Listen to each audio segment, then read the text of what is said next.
Okay, let's get going. It's getting to be late.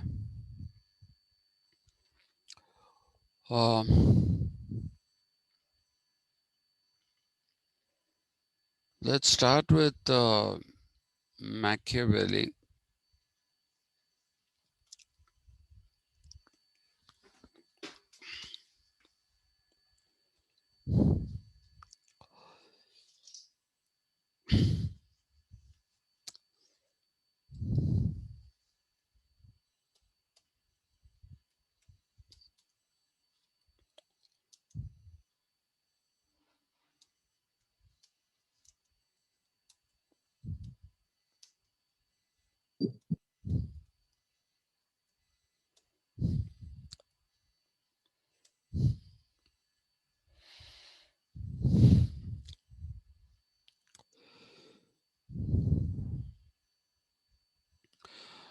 Okay, if you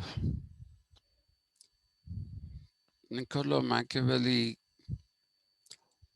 is not anybody new, and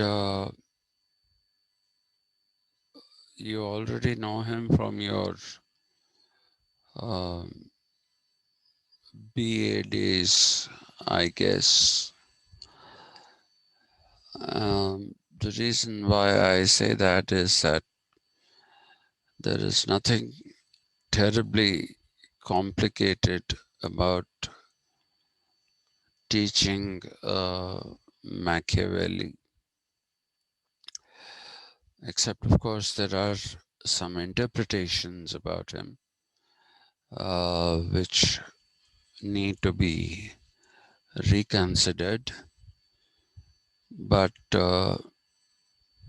those things apart, there is nothing in Machiavelli which is terribly complex. He's not like the German philosophers. He's not like the contemporary philosophers who experiment with various concepts in detail rationally, and in doing so they also actually give new definitions to rationality itself. With Niccolo Machiavelli, however, we don't have all these problems. We have to understand Niccolo Machiavelli in the context of what we did till yesterday, which is, the call for the separation of the Sacerdotium and the Imperium. by the anonymous group of people who called themselves uh, partisans of the state, or actually partisans of the Imperium. Okay. But while you're writing in the exam, please write partisans of the state, because I don't know who will correct your paper. Whoever will correct your paper will not understand that word Imperium. Neither will they understand the word Sacerdotium. So please write that as church-state controversy. Uh, having said that, uh, we have to locate why. Sir, Yes, please. our papers are not corrected by you. No,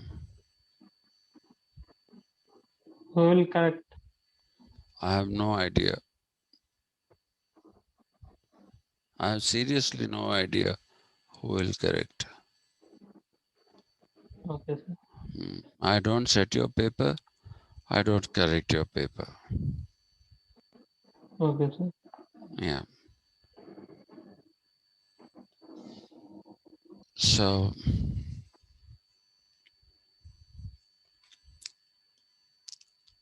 so please write those. Uh, just in case you're disappointed, Akshay, thinking that this is going to lead to an unknown situation. History has demonstrated that this is a blessing in disguise for you. Okay, that I don't set the papers, that I don't correct the papers is a very big blessing for you. And you can rest assured that nothing will go wrong. If I did it, probably I'd nitpick. The other people are whoever it is. They don't seem to be known for nitpicking. In fact, if at all, they seem to be known for generosity. So you really have nothing to worry about anyway. So don't let that bother you. That is not a concern at all. Whatever that is, it is a good thing for you. Not just a good thing, it's an excellent thing for you.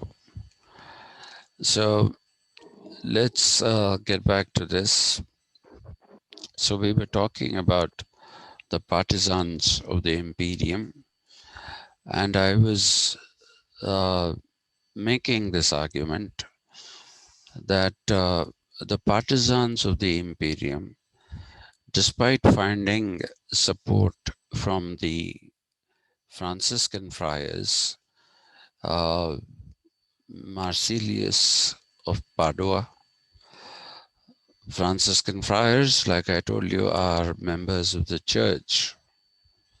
Okay, they're one of the orders of the church. Um, and they are followers of St. Francis of Assisi, uh, who's rumored to have, not rumored, known to have uh, visited India. And so um, they did get support from members of the church. They got uh, support from Marsilius of Padua very, very openly, as they did from William of Ockham. William of Ockham, he used that principle of parsimony, or that which is more commonly called Occam's razor, where he asked the church not to multiply the entities that it is dealing with. Okay, he said, keep it down to the minimum possible. Okay, so Occam's razor is, in a way of speaking, minimalism.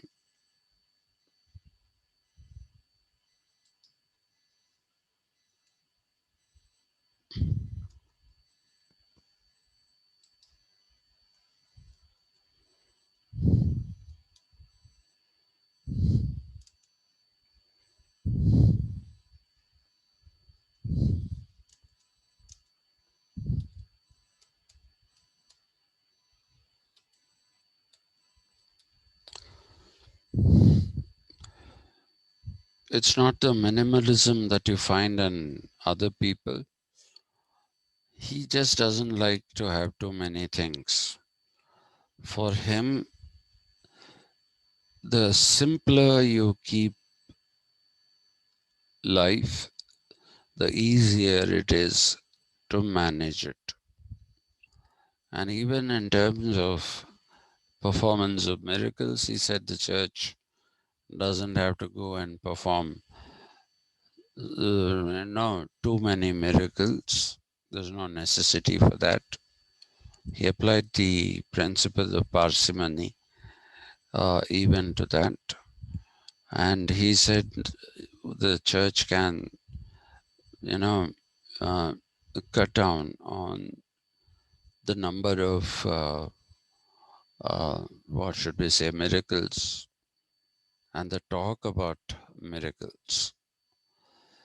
So, Occam, incidentally, I think yesterday in my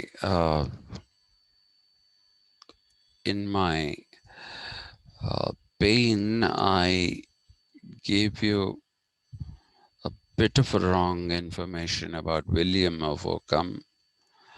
William of Occam is not a Scotsman. The other two, John Scotus Erigiana and John Duns Scotus, or simply Duns Scotus, those are Scotsmen.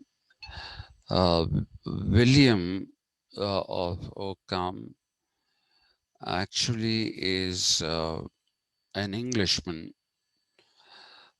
He was born in what is today called Surrey, Surrey, a territory in Britain. That is where he was born. And so I'm sorry about that bit of misinformation. I'm fighting several battles, pain at the physical level, pain at the mental level, and I have committed a mistake that no teacher should commit. I really am sorry about that. Uh, I distinctly remember saying that these are three Scotsmen. There are only two Scotsmen. They are influences on him. There, there is no doubt about that. Dunscott as he's normally called, was one of the major influences on Occam.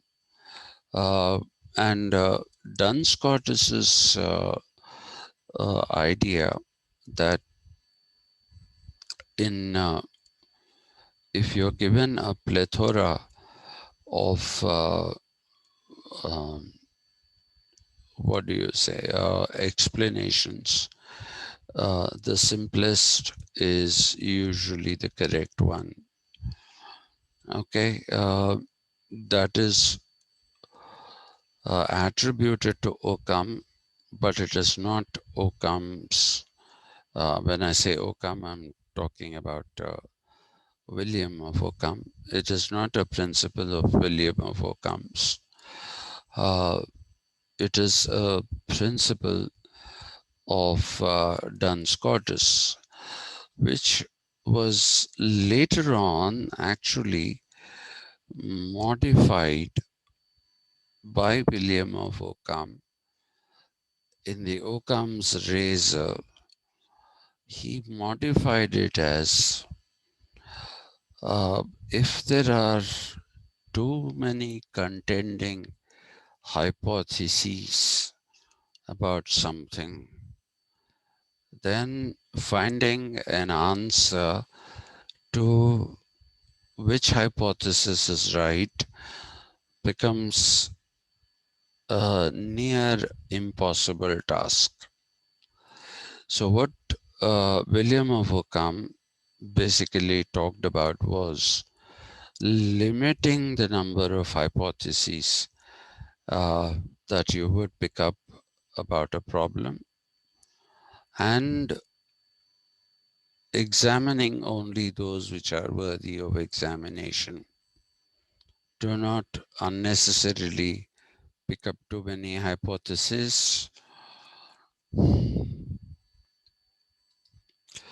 and do um, not only pick up too many hypotheses, please do not also consider those which on the face of it seem useless. That way, reaching a conclusion or reaching the truth is easier, is what Ockham, William of Ockham said. But what Duns Scotus said is also attributed to William of Ockham. That is not true. Uh, some people say Duns Scotus also didn't say that. So we're not sure of that, the principle, the idea that in uh, in the face of uh, contending explanations about something, the simplest is usually true. Some people say it is Duns Scotus who said that, and some people say he didn't. Some people say it's John Scotus who said that. So there is a lot of this uh, uh, confusion, and this confusion usually happens because of the fact that people are constantly revising uh, history, they are revising theories, and that is because of the fact that people have a motive here. The motive is not to make somebody look stupid. That is a motive. And therefore, people revise things, and then people also say that nobody said this. Just ask yourself this question: if nobody said that, then why did it come into circulation at all? Why did it come into circulation at all if nobody said something? Let's take a very simple example. Okay. Um, if nobody says fat man is a terrible teacher of political thought, would that particular statement come into circulation? It wouldn't come into circulation, right? It won't be discussed. It's not something that people will talk about.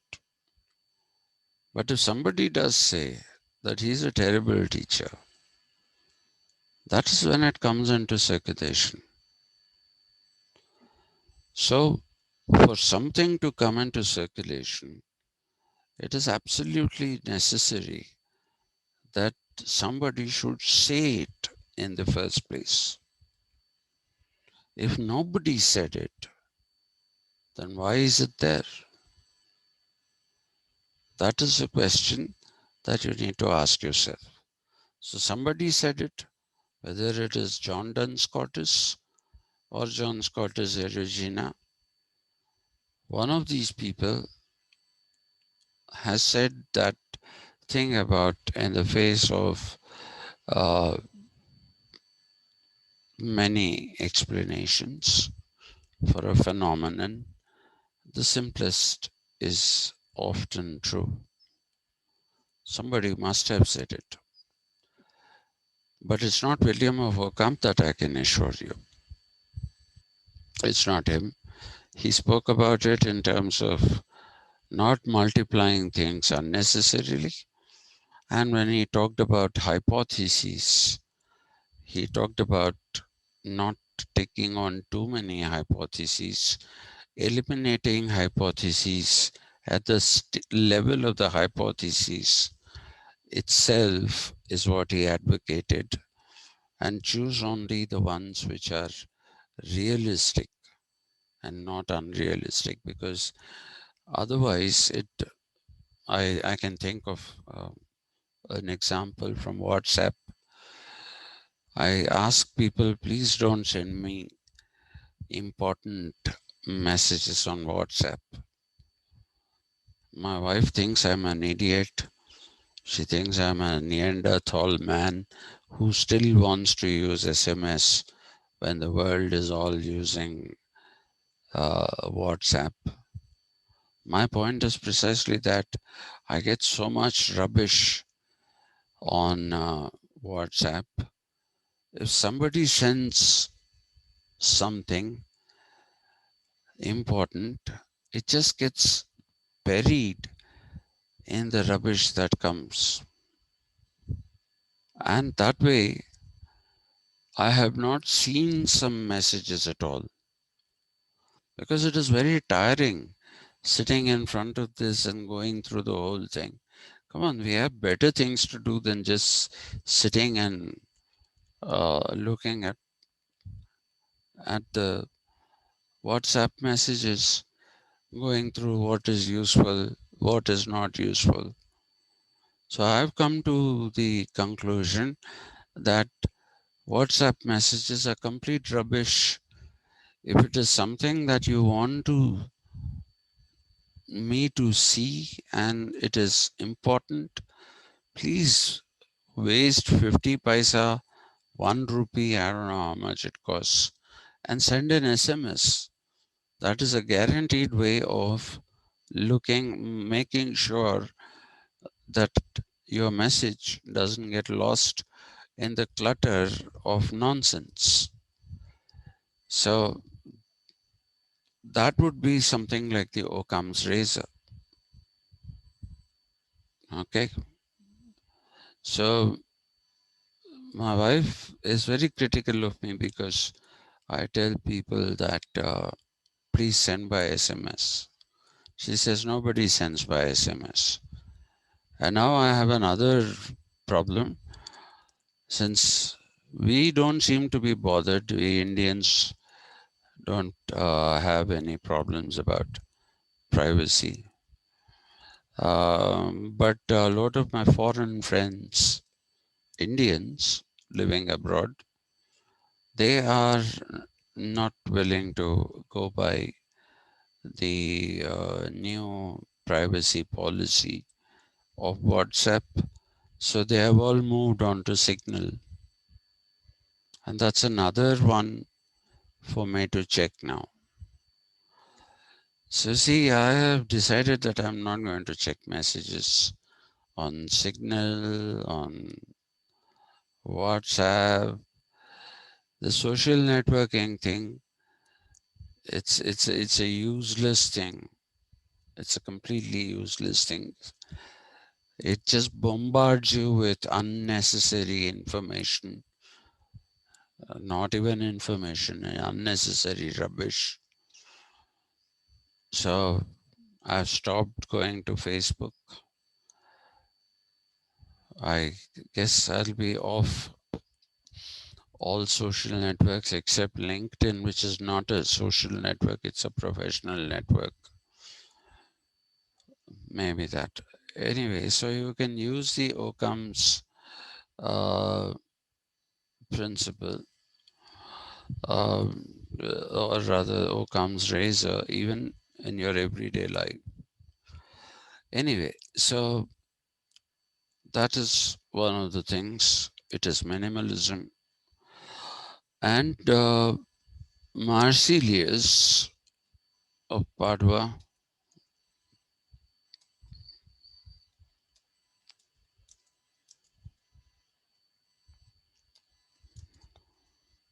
believed that the church was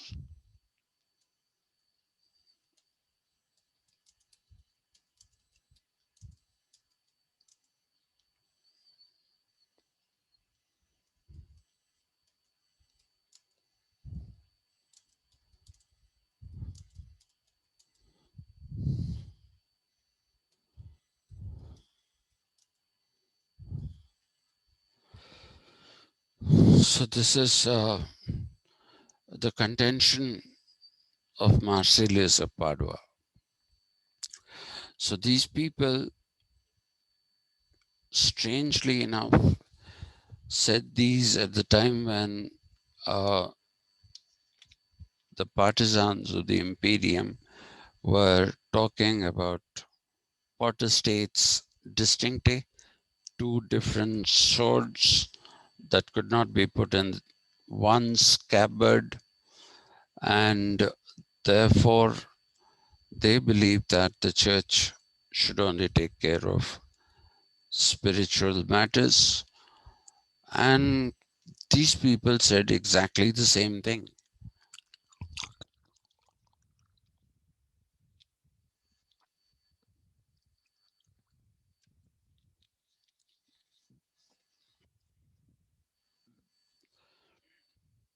But despite that,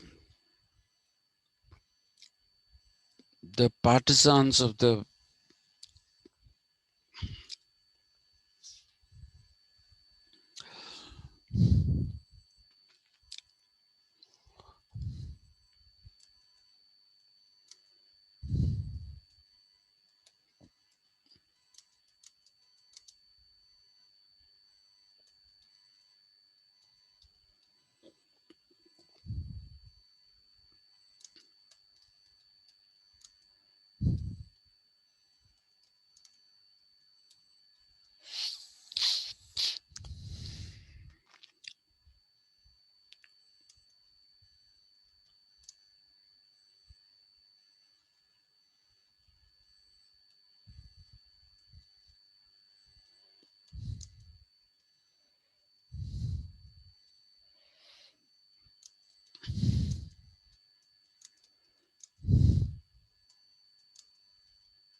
so I already went through, I'm not going through this again.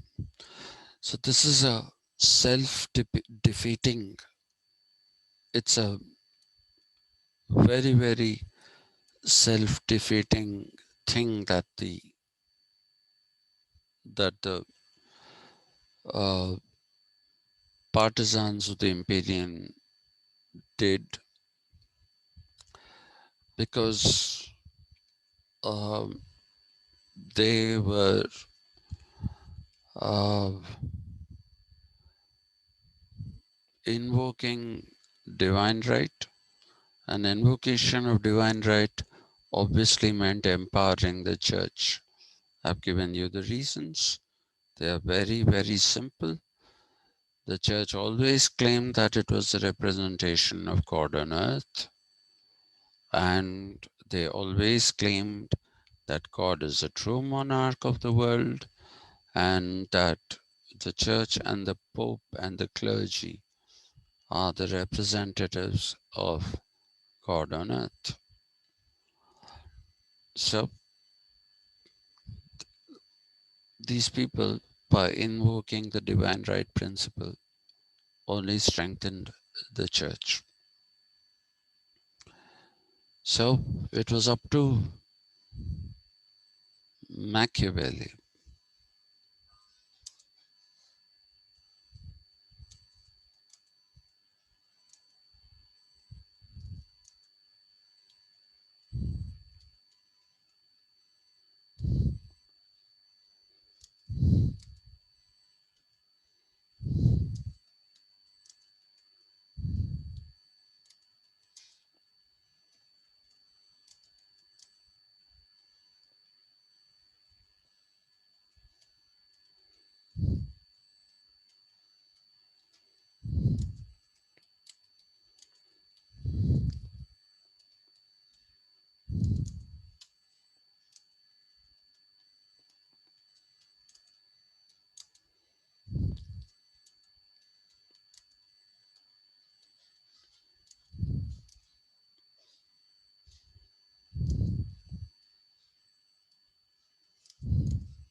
So what Machiavelli did,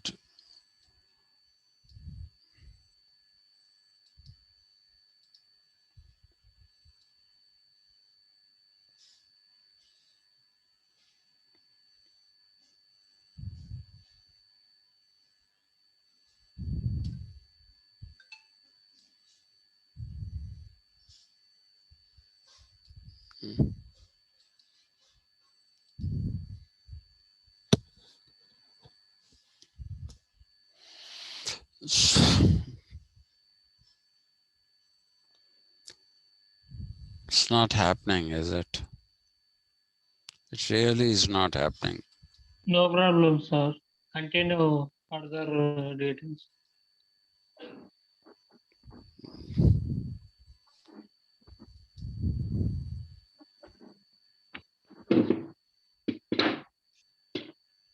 Sorry. No, this whole thing wants to move.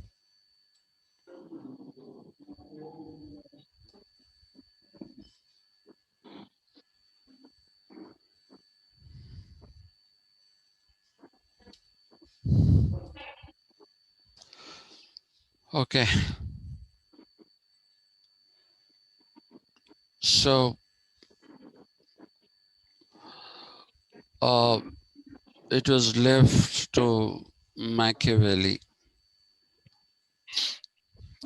to do something that nobody else did. Now, what is it that Machiavelli did? There are two works of Machiavelli.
Il Principe, we usually say Il Principe, but I'm told it is supposed to be called Il Principe in Latin, which translates into the prince. The second is called the Discourses, or simply Discorsi in Latin.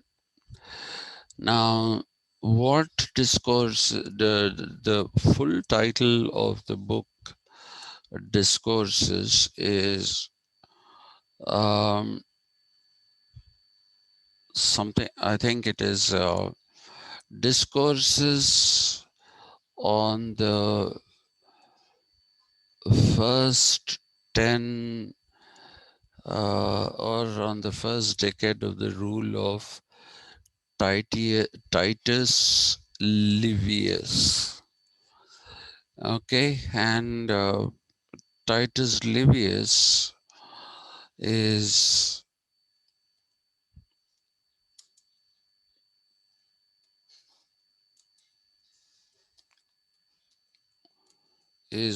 in short called Livy. Okay, so anyway, now when Machiavelli first started writing, the book that he was writing was the Discourses. Okay, the book that he was writing was Discourses, but at that time in Italy,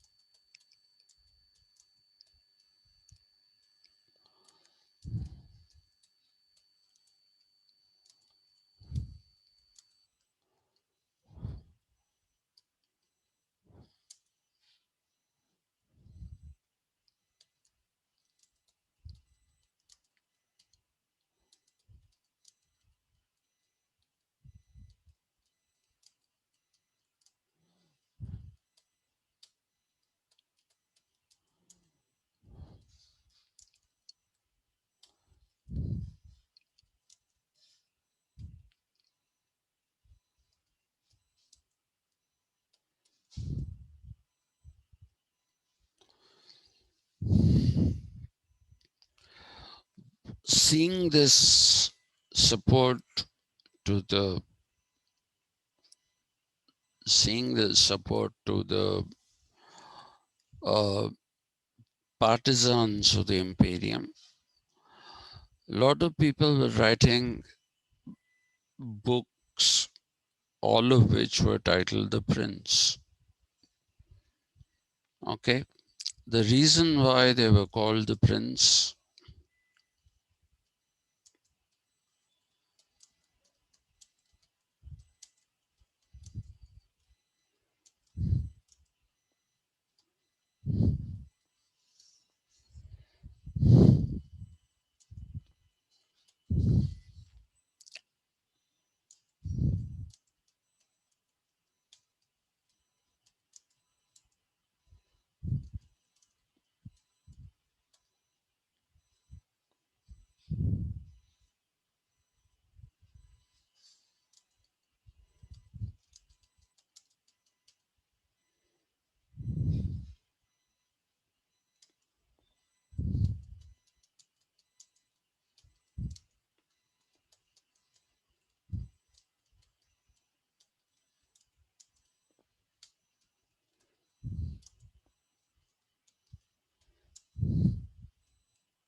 these were principalities, they were being ruled by princes.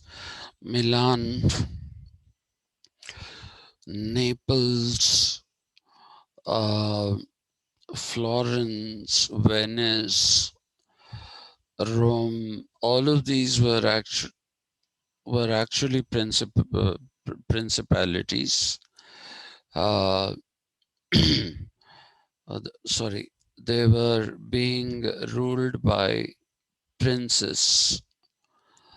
Okay, they were actually being ruled by princes, and that is the reason why they got uh, they started writing. Uh, nobody could call themselves a king or an emperor because uh, Christianity had laid claim to the emperor, king, monarch of the world as God. Okay, so these people could only be called the prince. So a number of people were writing these books, and as you can see, that they did not really make an impact. And so, even in a museum, there is not a single copy of a book called The Prince written by someone other than Machiavelli, even though many people before Machiavelli actually started writing these books. So, therein lies the genius of Machiavelli, because Machiavelli was able to do something that the other people were not able to do, which is basically uh, what should I say?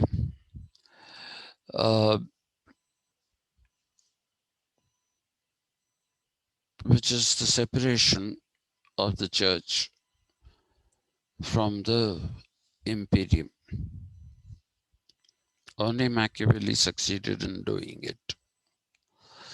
Seeing that the time was ripe for writing a book such as The Prince, Machiavelli stopped writing uh, the discourses and decided that he'll write this book called The Prince. Okay, so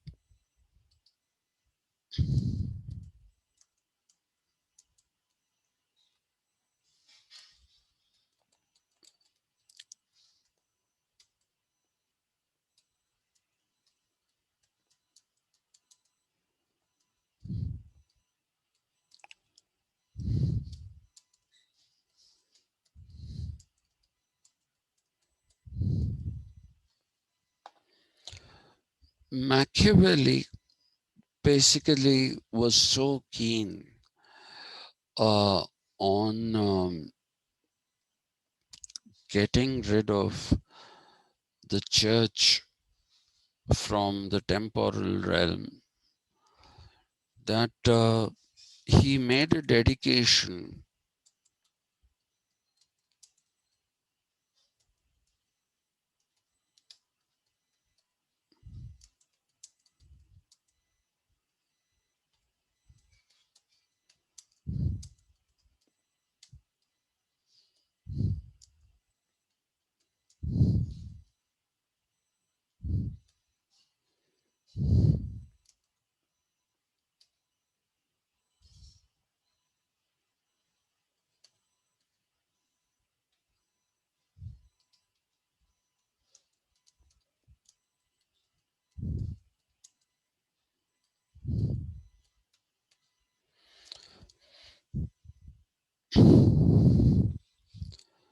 he made a dedication of this work to uh, Lorenzo de' Medici, of the Medici family, which was one of the ruling families in Italy.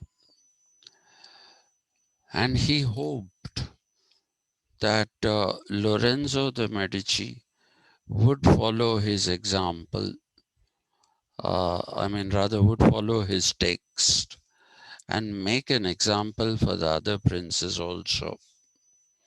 That is the reason why he made this dedication to Lorenzo de' Medici. Now, Lorenzo de' Medici refused to accept the dedication. He refused to become the prince who would fight the church. He said, I'm not going to do this. And so Machiavelli, instead of getting disheartened, he approached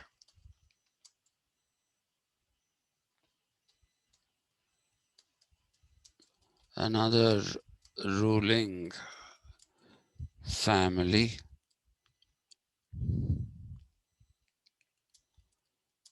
the Sforza, like you say, pizza, it's Sforza family.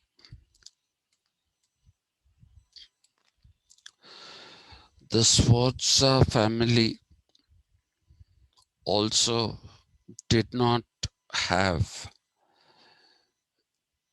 they really did not have it in them to uh, take on the church. They didn't have it in them to take on the church. So they also refused this. And Machiavelli attempted a coup. He gathered an army of mercenaries. Machiavelli was an extremely stubborn man. He did not want to give this up, his project up. So he actually formed an army of mercenaries to try and achieve his goal, which is separation of Imperium from the Sacerdotium. Does anyone know who mercenaries are? Who are mercenaries? Hmm? Is anyone listening to the class? I get this feeling that I am alone in this world. No, sir. Hmm. NASA has been asking the question, are we alone in this universe? I keep asking myself this question while teaching. Am I alone in this world? Hmm? So, mercenaries, anyone? Nobody has heard of mercenaries? Soldiers or fighters Sorry? take money to fight. Soldiers or fighters? And you said something after that? Who take money to fight? Ah, Take something in it. right. They are hired soldiers.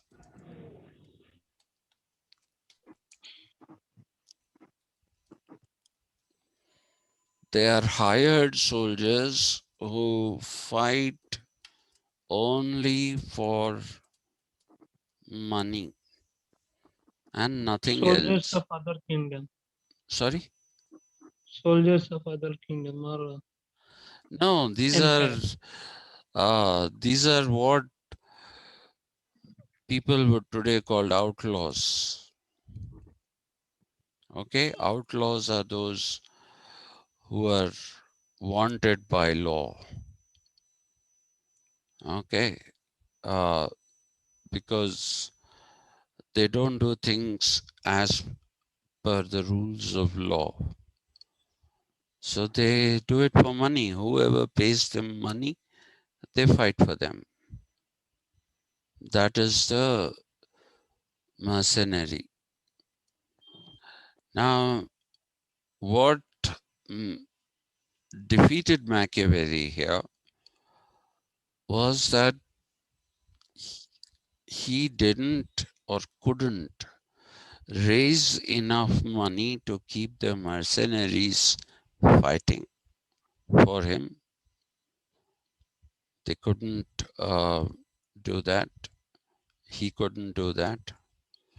And the second thing is that the mercenaries were given money by the other side and asked to withdraw. And so this armed rebellion of his kind of fizzled out. It fizzled out because of this fact that one, he could not pay them sufficiently and long enough, and mercenaries have no loyalty to anyone. Their loyalty is to money. So if you hire a mercenary to murder me and you say you will pay him 1 crore, if I tell him, listen, buddy, I'll pay you 2 crores, go and murder Akshay Puneet, he'll do it. He's not loyal to you. He's not loyal to me. He only looks at how to make more money. So that is the reason why Machiavelli got defeated. And then these dedications didn't work. But Machiavelli was an extremely stubborn man. Sir, defeated by whom? The The kingdom. church, the Okay. church, the church has had its own army. Okay. And today we know of Switzerland as not having an army, but the Swiss Guard, which is till today the personal guard of the church. Okay, the personal guard of the church till today, even today, it was one of the most accomplished army in the world. You have that Swiss Army knife. You know what the Swiss Army knife is. Those things you can peel different layers in it to do different things. Nobody has seen a Swiss Army knife. It actually looks a bit like a nail cutter, but it has all kinds of things in it. It's got all kinds of things in it. Uh, so if Switzerland never had an army, why is there a Swiss Army knife? Switzerland gave up its army and became neutral. Otherwise, Switzerland was one of the, in the medieval times and in the early modern times, Switzerland was an extremely powerful country with a very, very accomplished army. And because Switzerland is situated in the hills, the Swiss army also used the guerrilla tactics. Guerrilla, guerrilla tactics, in order to defeat their opponents. And this was later on picked up by different nations. Okay, so that's not gorilla, it's guerrilla. Uh, but to get back to what I was saying, you will find that Machiavelli didn't want to give up. So he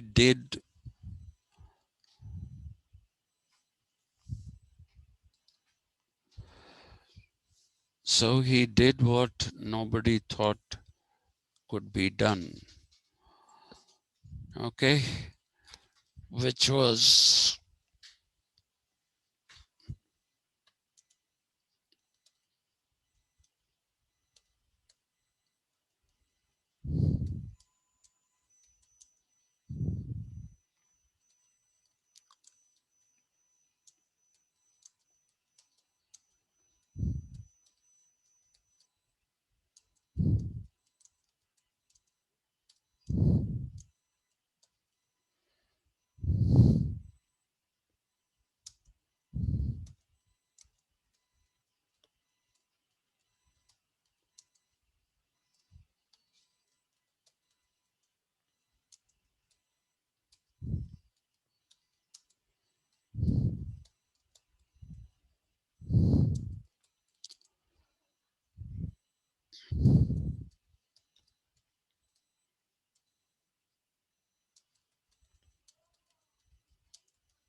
Machiavelli simply decided not to use the term society. Okay, which is what the Romans were doing. Instead of using words like polis, politicae, what were they doing? They were using societas. Okay, but Machiavelli resurrected the word politics and he gave them a completely new meaning, a meaning that the Greeks never intended to have, a completely new meaning which the Greeks never intended to have or even thought about most remotely. He imbued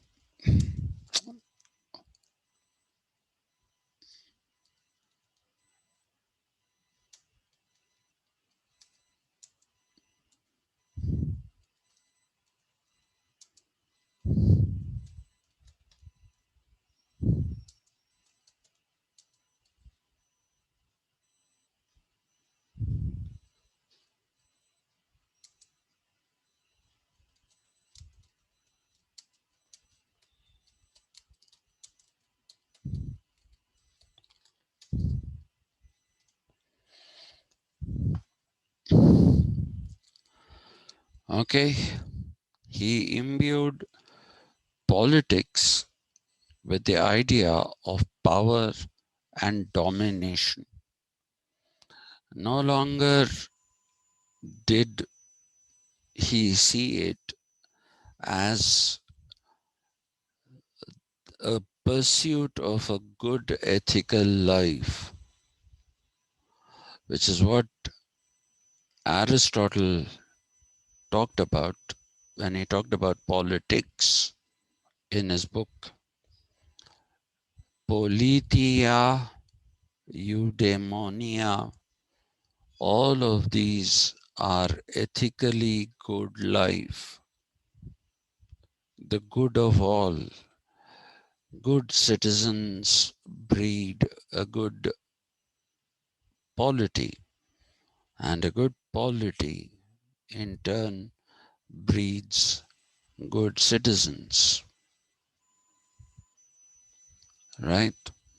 That is what Aristotle said. Aristotle also said, what is good for society is good for the individual.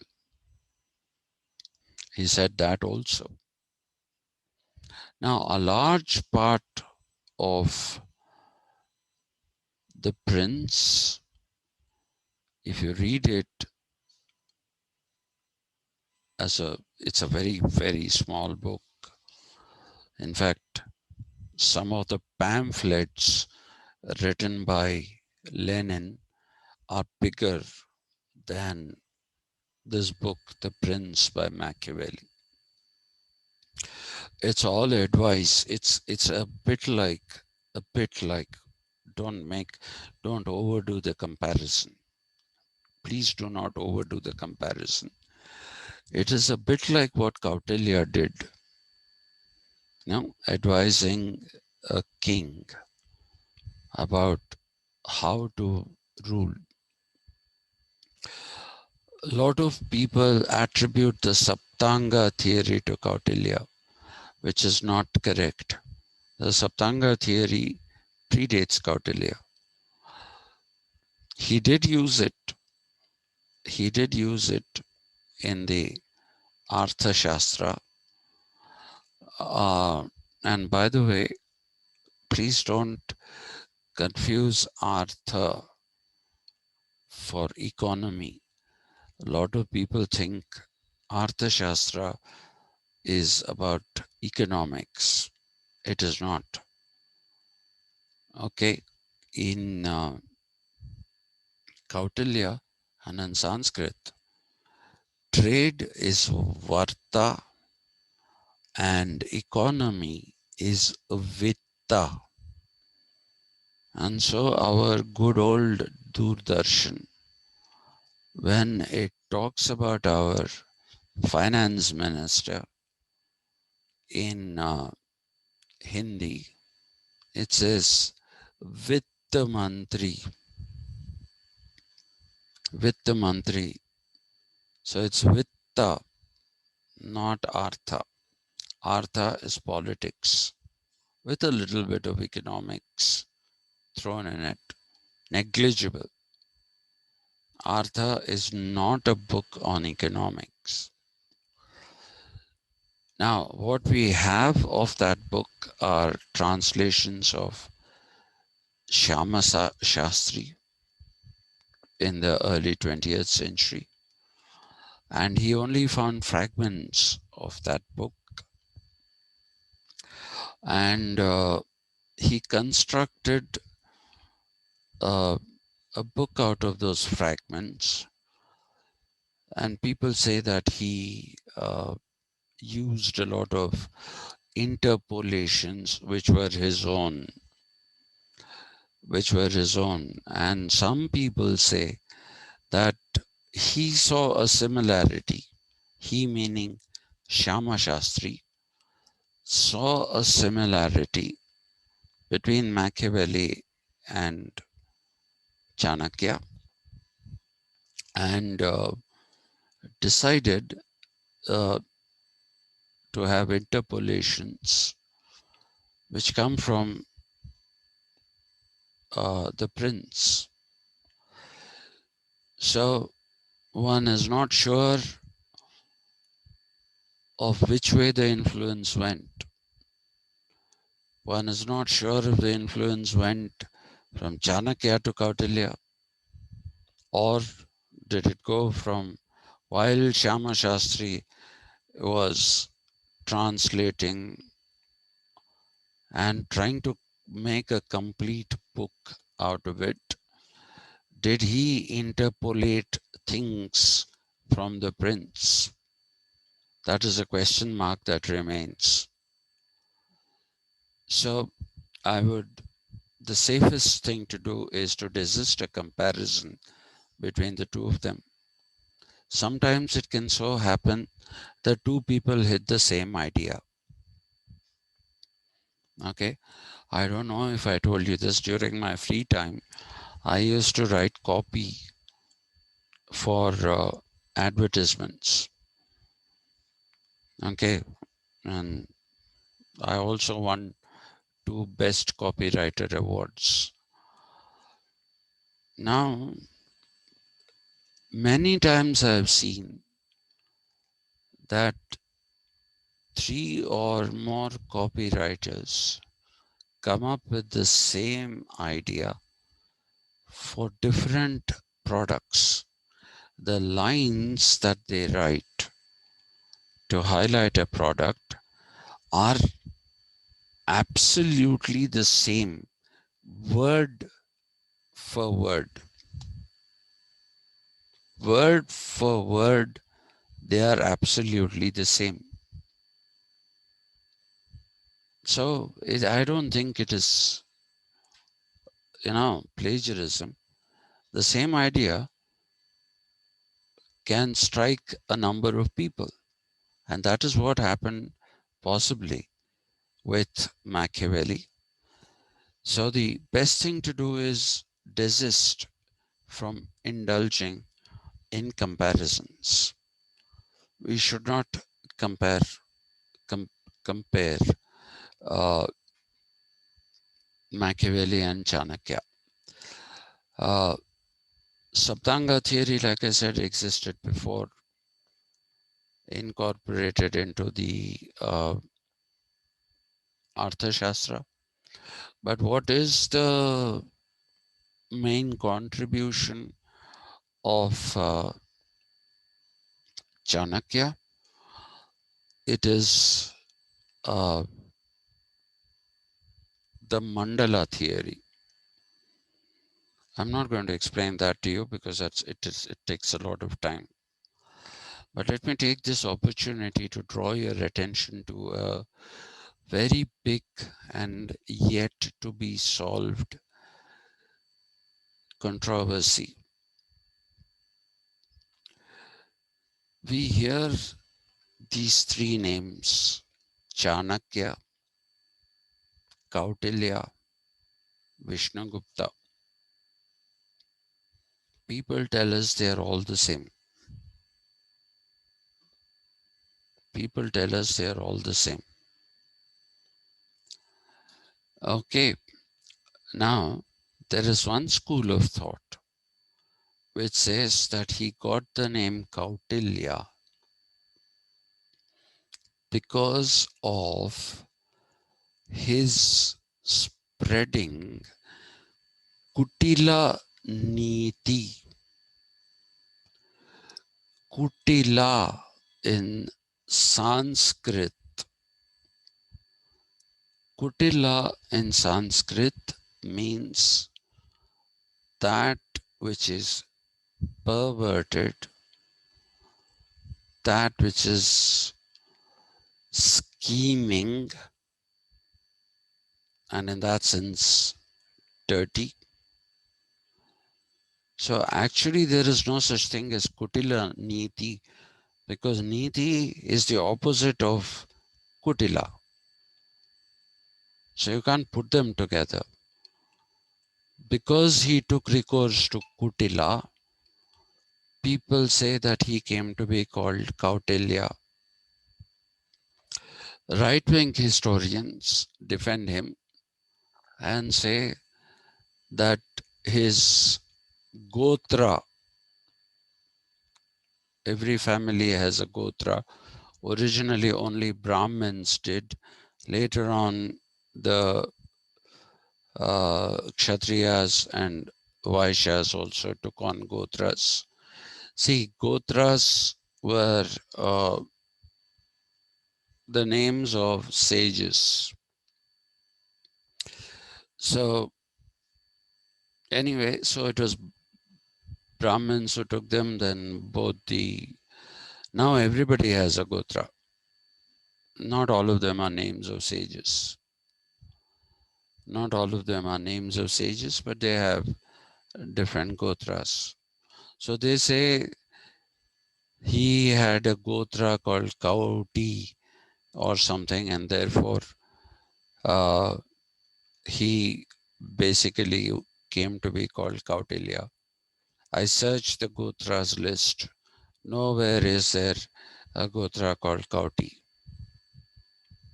There is no Kauti. Okay. Uh,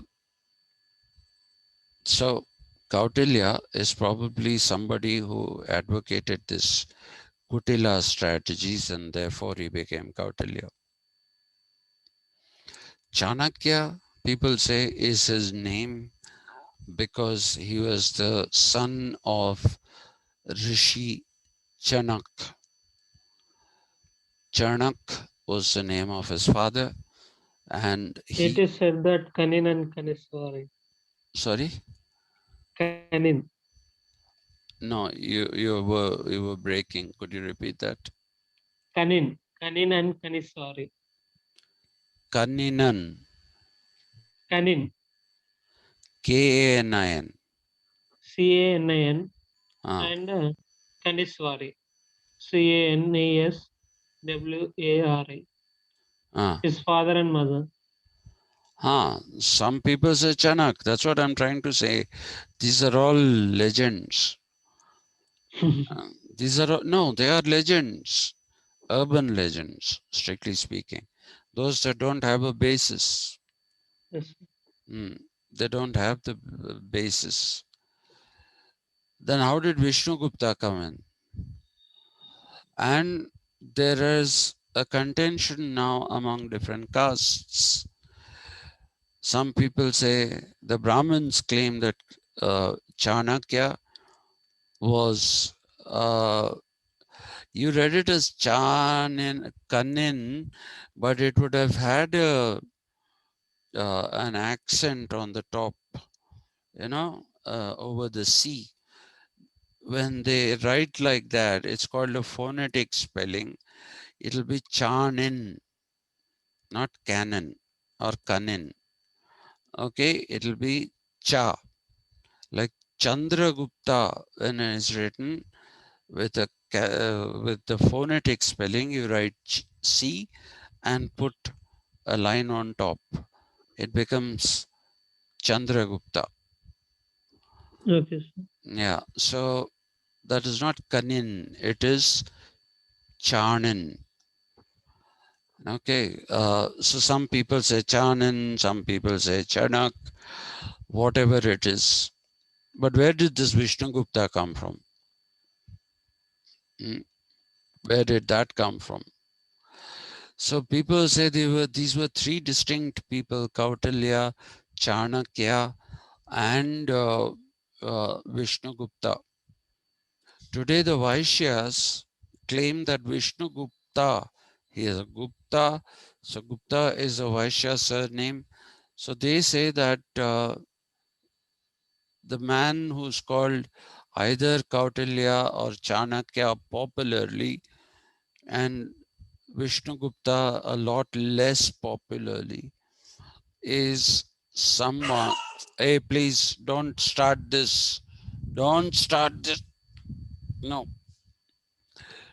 So, uh, they claim that he's a Vaishya. Kshatriyas claim that the Kauti Gotra is a Kshatriya Gotra, and so he's a Kshatriya. Brahmins say he's a Brahmin. The general agreement is that he's a Brahmin, but we don't know what he really was. So unnecessary comparisons, please don't make between Machiavelli and, it's like saying uh, Plato had a caste system. Uh, you might have read that in many books. So Plato didn't have a caste system. Caste is by birth, it's by parentage. The segmentation of society that he did is not a caste segmentation. It is based in uh, based in um, Merit. merit. Thank you. Meritocracy. So that is not at all a comparable thing. So please don't make those comparisons. Avoid those comparisons. They are best avoided. They save us from a lot of false knowledge. So coming back to what Chanakya was doing, he revived the Greek word polity first, not politia. He did not revive eudaimonia. He did not revive any of the other. He didn't revive polis. He took the word polity from Aristotle and re-imbued that as the polity as a principality.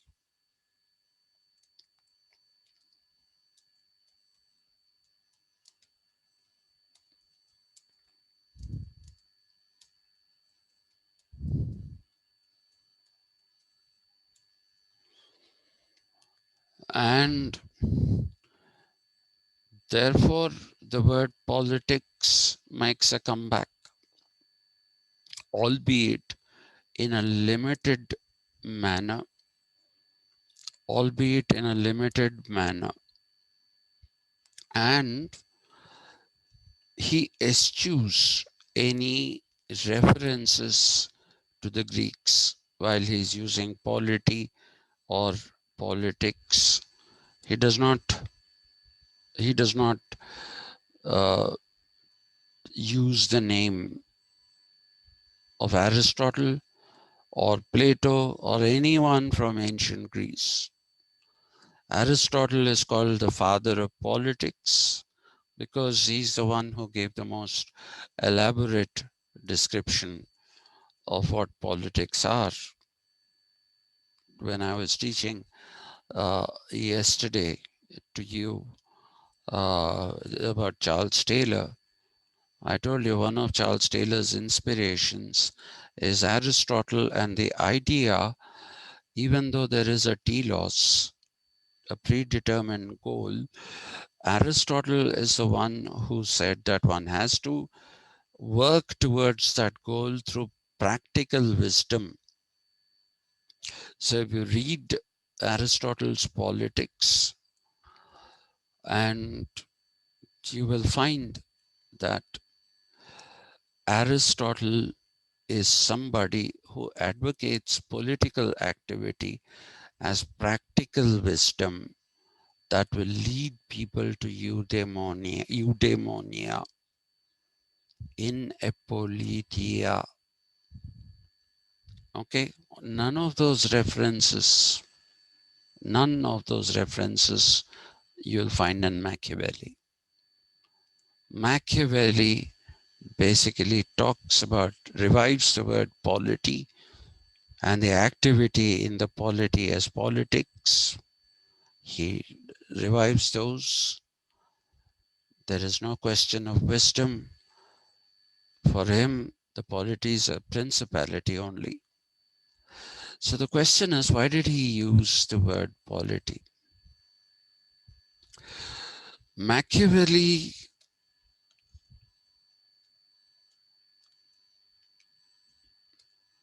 since I've used the word genius at some place, I'm not going to use it again. Where did I use the word genius? Yeah, I wrote it here. Machiavelli's strategy was to surprise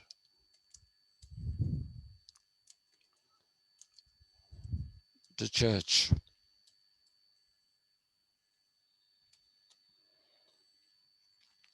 So what did he do? He said,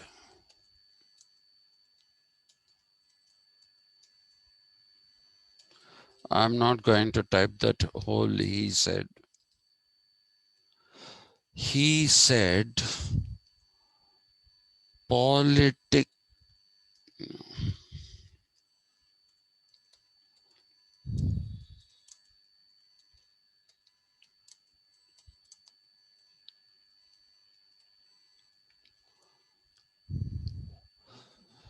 Can you see that separate? Is it visible? Only half, or we only Now? can now. Yeah. He said they are separate. Okay. Ethics have no place in politics, which is ruling. Now, this is something that took the church completely by surprise. Because here is a man who's saying that you don't need ethics in your everyday political life. You don't need ethics in it. He said ethics have no place in politics. And to make this argument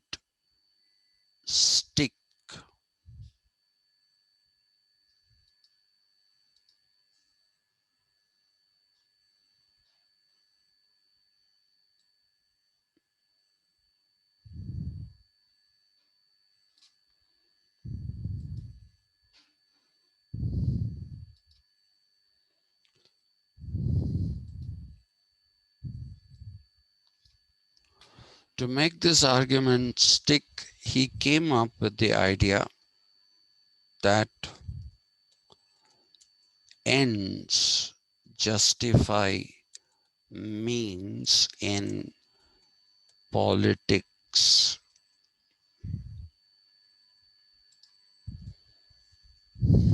That's what he said. Ends are goals. They justify the means you have used to reach that goal. Because it's all about power. When you're indulging in politics, you are indulging in acts of power. I said that somewhere. Yeah, imbued politics with the idea of power and domination. So, if you're ethical, then you won't reach your goals. A kingdom has a principality, a principality has the responsibility of defending itself and its people from invasions by uh, other principalities. And therefore, if you are going to tie politics to ethics, then the principality will not be able to defend itself. It will not be able to defend itself. So,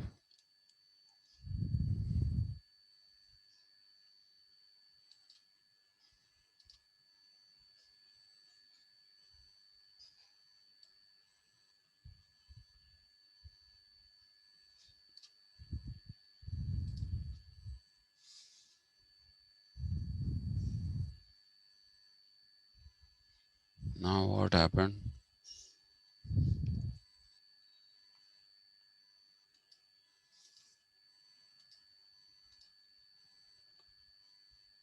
Oh God.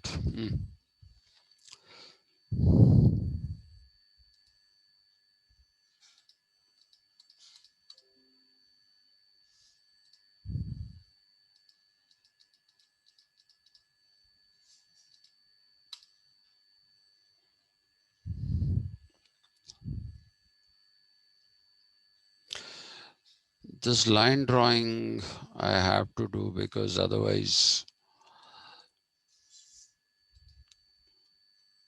some of the perceptive people among you may have noticed that I have OCD. How many of you have noticed that I have OCD? Do you know what is OCD? Over compulsive disorder. Uh-huh. Obsessive compulsion. Obsessive compulsive disorder. Yeah, that's what it is. I like things to be done in a certain manner.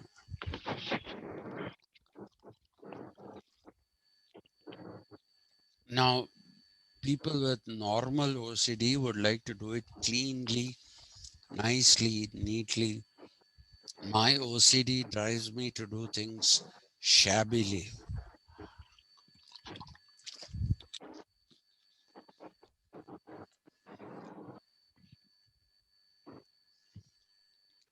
Okay, so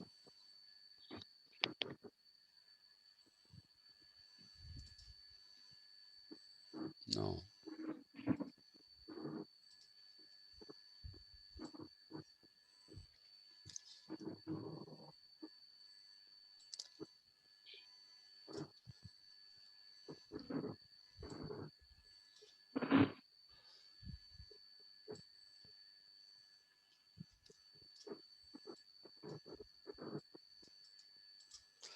Let's give it up.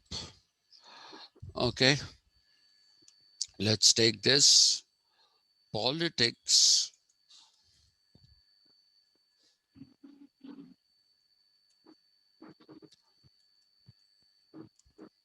is now strategic and a form of offense for the sake of defense.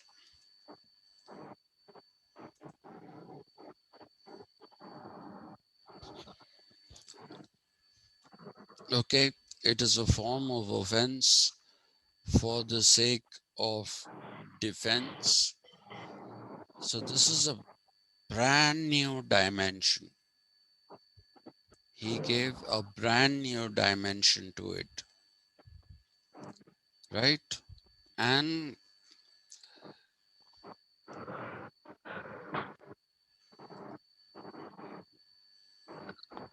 please don't come down.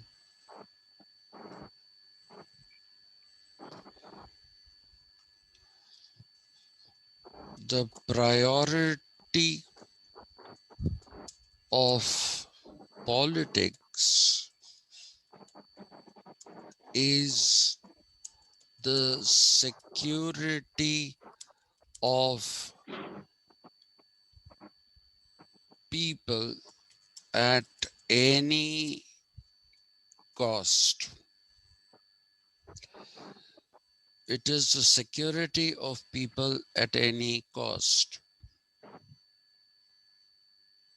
So all these things culminated in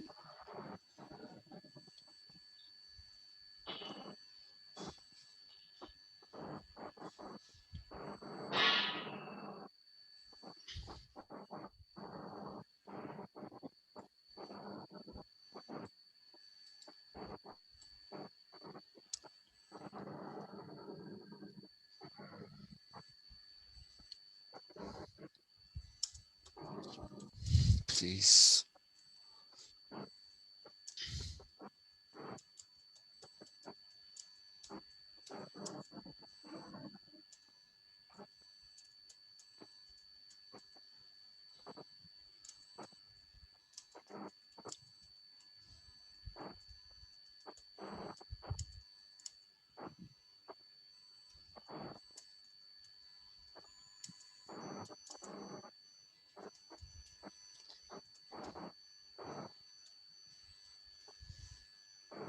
Okay, all these things culminated interested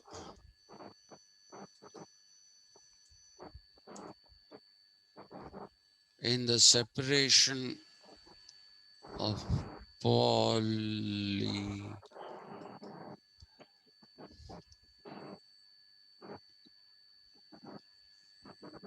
politics from ethics, or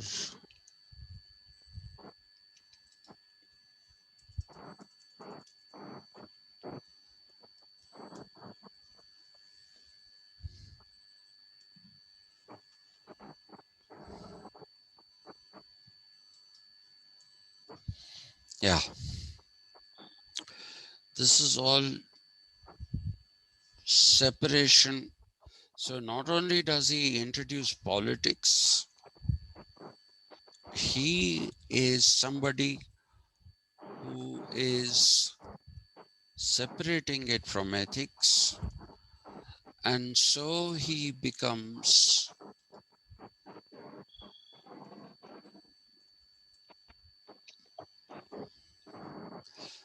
please,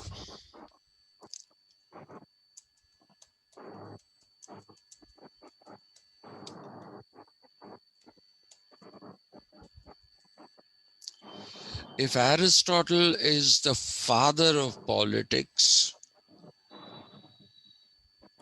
you have Machiavelli, who's the founder of politics. That is because the old idea of politics was not what we have today. The new idea of politics that we have today came from this man. Okay, the separation of politics from ethics, and that is what makes him a proto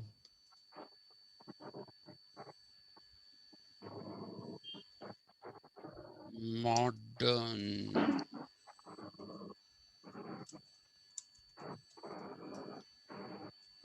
thinker. Okay, he is a proto modern thinker. He's not a fully modern thinker, but he paved the way for modernity. He paved the way for Thomas Hobbes. He paved the way for John Locke. So he's a proto-modern thinker and is called the founder of politics with good reason. Uh, Tomorrow we'll go into some of the ideas espoused by Machiavelli, and we will see how he managed to basically separate politics and ethics. And we'll also look at the contentions that he's a preacher of evil. He is not a preacher of evil. We'll look at those contentions, however, and we will look at how he managed to convince people that politics and ethics need to be separated. And in doing so, he becomes one of the early humanists. Machiavelli, despite holding a very poor idea about the nature of human beings, which he calls as fickle, despite that, he's a humanist. So we'll have a look at those things tomorrow. Today, we will have Edward Said and what is it? Oriental despotism. Orientalism, not Oriental despotism. Orientalism. Okay, uh, we'll do that this evening. This will be much simpler because there isn't too much to be talked about. Like I said, he takes various different authors who have said things uh, about the Orient which are inaccurate. So I'm not going to go into all those. It's not necessary for that 4 credit paper. It's not necessary. All right. So thank you for bearing with me. Did I make any sense? Hi, sir. No, no. I've been in a lot of pain and then I'm, it's killing me. I have not said this so far, but this pain, being in pain, is killing me. So, did I make sense? Somebody tell me the truth. You have done very well, sir. Madam Padma, Padma Madam, Yes, sir, makes sense. made sense. Okay, time for Yasmin's class. I didn't realize that. Sorry to keep you here. Thank you very much. I shall see you in the evening for the political Thank ideologies you, sir. class. Yeah, thank you. Thank you Thank so you, much. sir. Yeah, Thank you, sir. yeah, thank you.